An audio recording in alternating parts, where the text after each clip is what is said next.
On a un autre état qui permet de contrôler, de faire une synthèse des montants qu'on va retrouver au niveau du sous-onglet paye et cotisation. Donc, comme on disait, les montants qui sont liés au bulletin de chaque salarié. Cet état, on le retrouve dans DSN Easy, analyse des montants.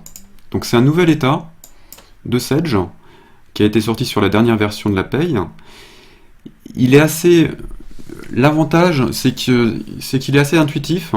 On choisit généralement toutes les données, c'est plus simple. La présentation, vous pouvez choisir société, établissement, salarié, ça n'a pas trop d'importance puisqu'on peut le modifier après dans l'état. Et prenez le format gris. Donc dans le format gris, on va pouvoir avoir par société, alors par société, j'ai pas plusieurs établissements, donc j'ai pas pu tester. Si ça se trouve, ça me reprend toutes mes DSN et ça fait le cumul de tous les établissements sur la société. C'est possible, mais sinon je vois pas trop la différence avec l'établissement lui-même, qu'on aura ici. On développe et on a les montants ici. Et on va avoir aussi une vue par salarié, qu'on peut retrouver ici.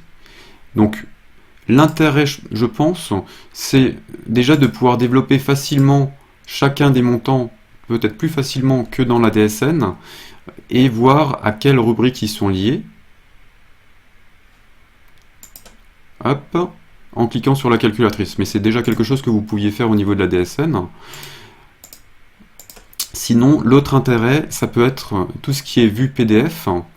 Alors, voilà, c'est un intérêt, mais la limite, c'est que, je ne sais pas si vous avez vu, mais le nombre de variables possibles est quand même assez limité. On a la rémunération nette fiscale, le montant net versé, les rémunérations brutes, le salaire établi, le salaire de base.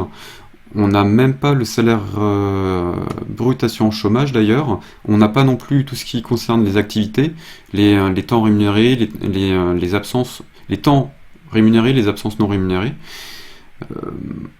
À première vue, on n'a pas les autres revenus. Donc voilà, il manque quand même pas mal de choses, je trouve, dans ces états. Mais pour ces variables-là, ça peut être intéressant. Je vous montre encore ce que ça donne en aperçu, donc en PDF. Si je prends par exemple la présentation salariée,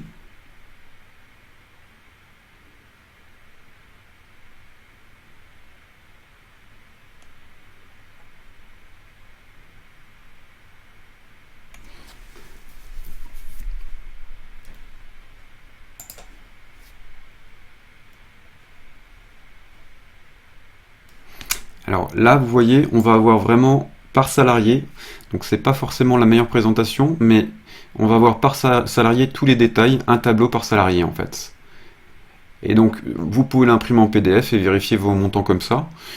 Moi, personnellement, je préfère l'état qu'on avait construit précédemment, l'état sur le contrôle des montants. Après, à vous de voir, je vais le découvrir moi aussi au fur et à mesure, je referai peut-être une présentation dessus. Pour l'instant, c'est vrai que l'intérêt, je le trouve plutôt limité.